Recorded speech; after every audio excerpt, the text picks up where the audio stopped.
നമസ്കാരം മക്കളെ, നമുക്ക് പഠിക്കാം. ഇനി നമുക്ക് ഓ എന്നതിന്റെ ചിഹ്നം എങ്ങനെ എഴുതാമെന്ന് നോക്കാം.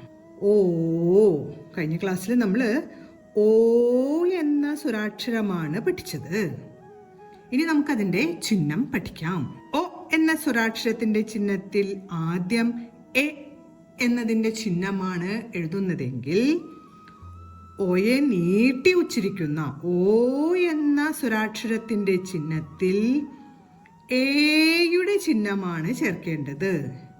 ഇത് എ, ഇവിടെ എയുടെ ചിഹ്നം.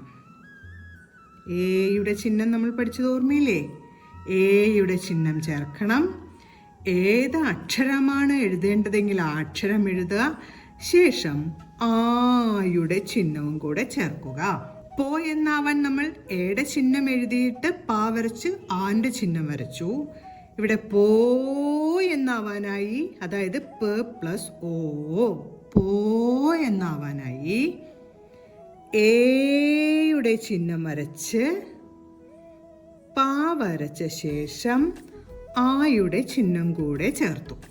ഇത് നമുക്ക് പ പ്ലസ് ഓ സമം പോ എന്ന് ഉച്ചരിക്കാം. പായും ഓ എന്ന ശബ്ദവും കൂടെ ചേർന്ന് പോ എന്ന് നമുക്ക് ഉച്ചരിക്കാം. ഇനി നമുക്ക് തോ എന്ന് എഴുതി നോക്കാം. ഇവിടെ നമ്മൾ തോ എന്നാണ് എഴുതിയത്.